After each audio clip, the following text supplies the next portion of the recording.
Bonjour à tous et bienvenue dans ma bibliotaverne. Aujourd'hui, on va parler autrice, et plus particulièrement autrice de bande dessinée, puisque c'est le mois du Feminibooks, et que moi j'avais envie pour cette occasion de me plonger dans plein de bandes dessinées écrites par des femmes. Le Feminibooks, pour celles et ceux qui ne connaissent pas, c'est ce mois de mars qui met les femmes autrices à l'honneur, mais aussi la littérature féminine et le féminisme en général. C'est organisé tous les ans par Opaline, dont je vous mets le lien de la chaîne juste dessus, et que je vous invite fortement à aller voir. J'avoue que c'est un projet qui me tient à cœur, et je suis super contente de pouvoir y participer cette année. En plus, j'ouvre un peu le bal puisque je passe juste après Opaline. Et ça, c'est un peu la classe quand même. Alors moi, comme je vous le disais tout à l'heure, j'avais une furieuse envie de lire plein de bandes dessinées. Et j'avais envie qu'on me conseille des bandes dessinées. Donc j'ai demandé à quelques-unes de mes copines de me choisir des bandes dessinées écrites par des femmes, ou en rapport avec le féminisme, afin de faire un BD-ton sur une semaine. Le projet en fait c'était de vous faire un vlog, mais comme rien ne se passe jamais comme prévu, et ben le vlog j'ai pas pu le faire.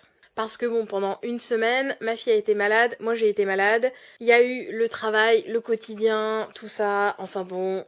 Le vlog est un petit peu tombé à l'eau et j'en suis absolument désolée. Mais en fait on s'en fiche, c'est pas très grave, l'important c'est que je vous parle des bandes dessinées que j'ai lues, que je vous les présente, que je vous dis si j'ai aimé, si j'ai pas aimé, et donc c'est parti. Je pense que je vais vous les présenter dans l'ordre dans lequel je les ai lus. Donc je commence par Vanida et l'année du dragon. Alors c'est Vanida et Duprat et c'est aux éditions Carabas. L'année du dragon raconte l'année charnière dans la vie de Franck, qui est un jeune homme fraîchement sorti de ses études et qui est un peu paumé. Il est un peu paumé parce que il ne sait pas trop ce qu'il va faire de sa vie, il est un peu paumé dans sa vie sentimentale, ses attaches familiales aussi foutent un peu le camp puisque son père est très malade. Bref, c'est un jeune homme qui se retrouve un peu perdu comme ça dans sa vie, et une de ses amies, Kim, dont il est un petit peu amoureux quand même, lui dit au tout début de la bande dessinée que cette année c'est son année puisqu'il est dragon et que selon le calendrier chinois, l'année dans laquelle se déroule cette bande dessinée, c'est justement l'année du dragon. Qui fait que pendant toute la bande dessinée, c'est-à-dire pendant une année, Franck va se représenter comme un dragon.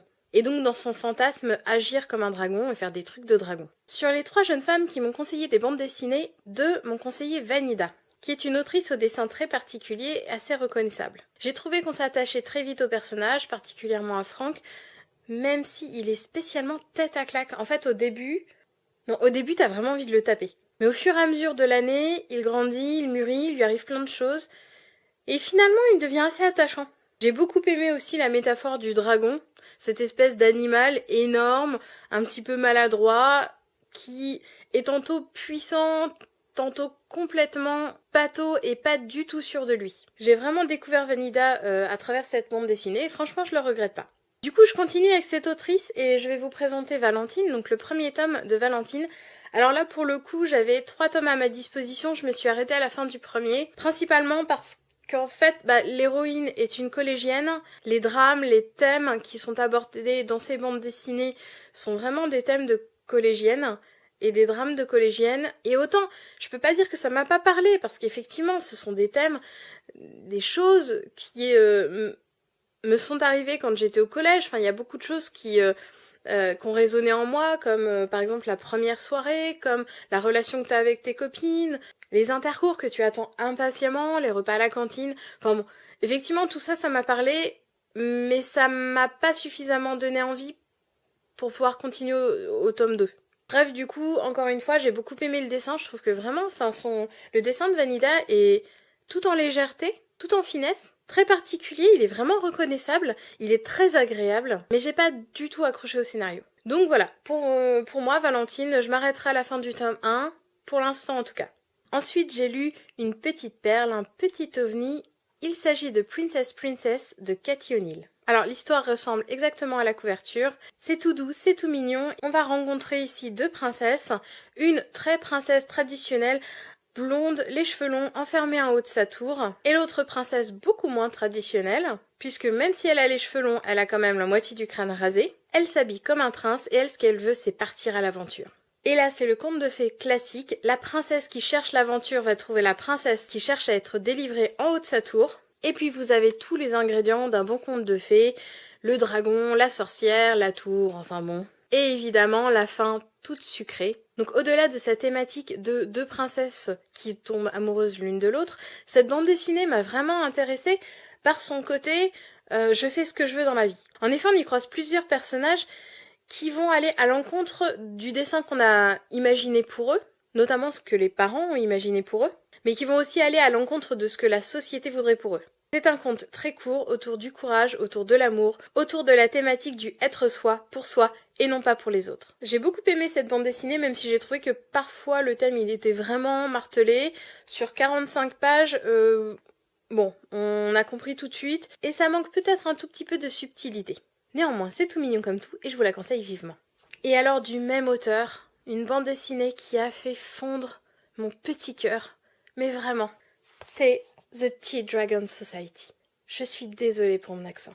The Tea Dragon Society, c'est l'histoire de Greta, qui est à la fois la fille de la forgeronne du village, et qui va aussi, par un concours de circonstances, tomber sur un petit dragon, donc un dragon thé, je sais pas comment le traduire, qui sont des petites créatures, donc qui ressemblent très fortement à des dragons, mais en version Pokémon, quoi, en tout petit mignon. Voilà, comme des dragons kawaii, quoi. Bref, ces dragons de compagnie ont la particularité d'avoir des plantes qui leur poussent sur le corps.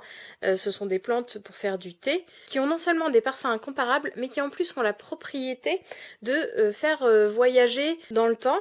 Donc on ne sait pas trop si c'est de la transe ou si c'est en rêve, mais bref, en buvant les thés issus de ces plantes, on peut partager des souvenirs et revoir le passé. Et donc Greta, au détour d'une rue, tombe sur un de ces tea dragons qui s'est perdu et qui appartient en fait à un monsieur qui vend du thé et qui se propose de prendre Greta en apprentissage. Et Greta va apprendre et évoluer, et notamment ce qui était super intéressant dans cette bande dessinée, c'est qu'il y a tout un discours autour de l'artisanat et autour de l'héritage qui est extrêmement intéressant. Donc encore une fois, on y retrouve les thèmes chers à Cathy O'Neil, la diversité, l'ouverture d'esprit, la recherche du bonheur, l'amour avec un grand A, et le fait de pouvoir être qui l'on veut, au-delà de tous les préjugés, au-delà de ce que la société veut, au-delà des genres, etc., etc. Notamment, ça se voit très bien avec l'héroïne qui est donc une apprentie forgeronne et une apprentie dresseuse de Tea Dragon. Alors cette bande dessinée là, ça a été vraiment un véritable coup de cœur et une super lecture doudou que j'ai adoré faire en dessous de mon plaid, au fin fond de mon fauteuil préféré, c'était trop bien. Après ce coup de cœur, je vais vous présenter, mais alors très rapidement, le seul abandon que j'ai eu de ce BD-ton. Et il s'agit malheureusement du tome 3 de Face, qui est édité en France chez Bliss Comics et chez Valiant sinon. Donc Face, c'est cette super-héroïne ronde qui m'avait enchantée lors du premier tome.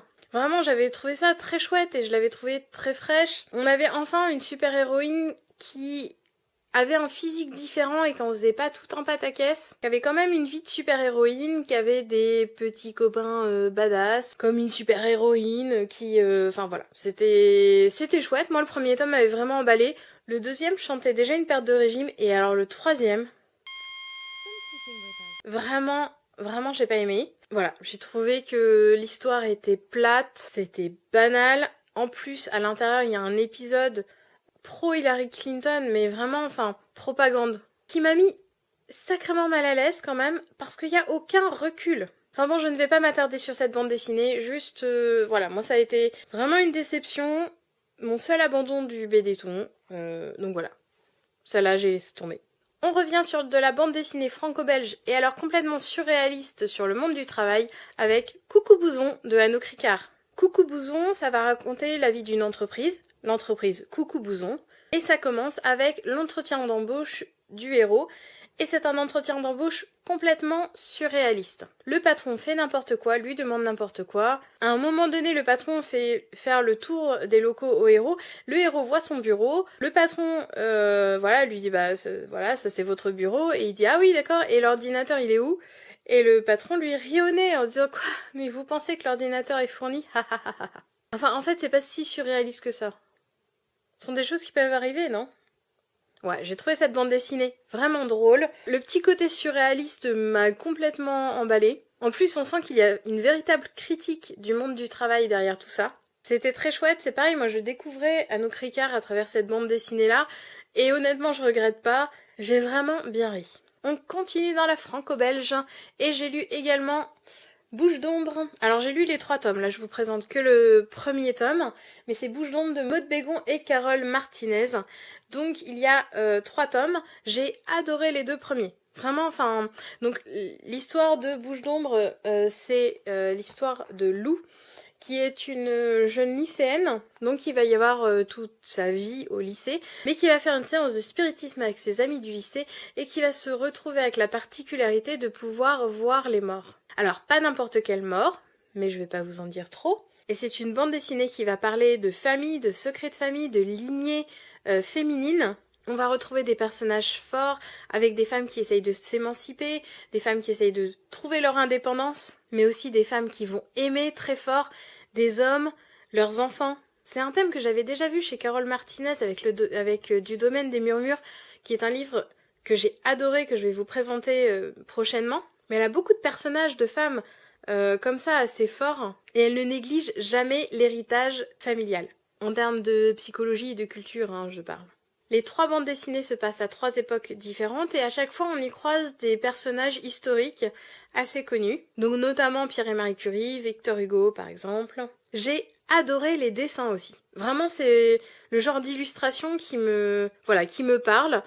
J'aime beaucoup la manière dont les femmes sont dessinées, les femmes de tous les âges. Voilà, c'est vraiment une bande dessinée que je conseille à tout le monde et c'est aux éditions Casterman. Allez, on passe au manga. J'ai également continué ma saga Glouton et Dragon, qui est une série d'heroic fantasy sur toute une troupe d'aventuriers qui est enfermée dans un donjon à la poursuite d'un dragon qui a bouloté la sœur du héros, souvenez-vous, j'en ai déjà parlé, et qui ont la particularité de vouloir boulotter toutes les créatures qui croisent leur chemin. J'ai donc lu le 3e tome pour le BD-ton, et voilà, c'est une série que j'adore, qui est de mieux en mieux, j'ai l'impression. Ouais, j'avoue, le 1er tome était déjà sympathique, mais alors les 2 suivants sont de mieux en mieux écrits. Vraiment, c'est une série que j'aime beaucoup. Voilà, je suis pas beaucoup de séries de manga, mais celle-là, je continue. Et c'est d'ailleurs pour ça que j'ai acheté le tome 4. Et celui-là, il va pas faire long feu dans ma palle. Allez, c'est bientôt fini. On reste encore sur les mangas, et là, je vais vous présenter Termae Romae.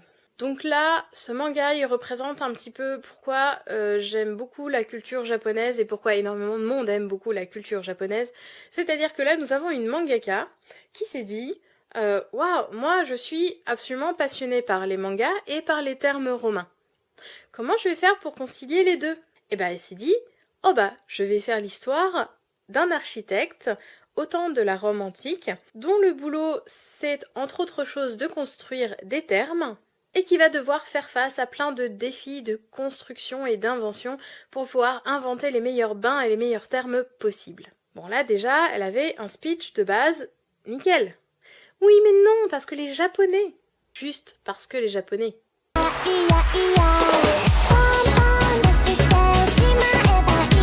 Et donc dans ce manga, le héros, à chaque fois qu'il se retrouve face à un énorme problème, il se retrouve aussi sous l'eau, à 2 doigts de se noyer. Oui, bon, il est pas super adroit non plus, donc à chaque fois il glisse, il tombe et il paf dans la baignoire. Sauf qu'au lieu de se noyer, il se retrouve dans le Japon contemporain, ou presque, quelque part dans des bains, des thermes, enfin des lieux comme ça très contemporains, qui vont comme par hasard l'aider à résoudre ses problèmes d'architecture. Bon, c'est sympa, c'est rafraîchissant, le dessin est très chouette. Il y a à la fois cette justesse historique et ce petit grain de folie qui fait que ce manga est très réussi. Allez, c'est bon, dernière bande dessinée. Et là, je vous présente un comics. Et c'est un petit peu un gros fail. Non pas pour le comics que j'ai adoré, que j'ai surkiffé, mais par le fait que c'était pas des autrices, mais des auteurs, des garçons, quoi. Et il s'agit de Rat Queens. Rat Queens, c'est un comics d'heroic fantasy avec que des nanas super badass. Vous y retrouvez les classiques du genre, l'elfe, la magicienne, la naine qui n'a pas de barbe, et ça a son importance, et la banshee susceptible. Vous y retrouvez des dragons, des quêtes, des trésors enfouis, beaucoup de grossièreté et une énorme gueule de bois. Bref, ce comics a eu tout pour me réjouir. Bon, sauf que normalement, techniquement, il rentrait pas dans le BD-ton du Feminibooks. Mais c'est pas grave, parce que les nanas, là-dedans, elles sont vraiment trop cool. Et puis les dessins sont chouettes, le scénario aussi. Moi, je suis super pressée de découvrir la suite. Voilà, j'ai fini pour mes présentations de bande dessinée pour ce Feminibooks. J'espère que ça vous aura plu. J'espère vous avoir donné quelques envies de lecture. J'espère aussi pouvoir vous faire un de ces quatre, un vrai vlog de mes lectures. Bon, c'est pas gagné, hein, il va falloir que je m'organise. En attendant, continuez à suivre le Family Books pendant tout le mois de mars. Demain, c'est sur la chaîne Par où commencer que je vous invite vraiment à découvrir et à fouiller parce que moi du coup je l'ai découverte grâce au Family Books et j'aime vraiment beaucoup ces vidéos, la manière dont elle a de parler des sujets qu'elle aborde. C'est très chouette, très frais. Donc du coup, rendez-vous demain pour une nouvelle vidéo sur sa chaîne. En attendant, allez acheter vos livres chez votre libraire. Rejoignez-nous sur les réseaux sociaux et puis moi je vous dis allez, à la prochaine!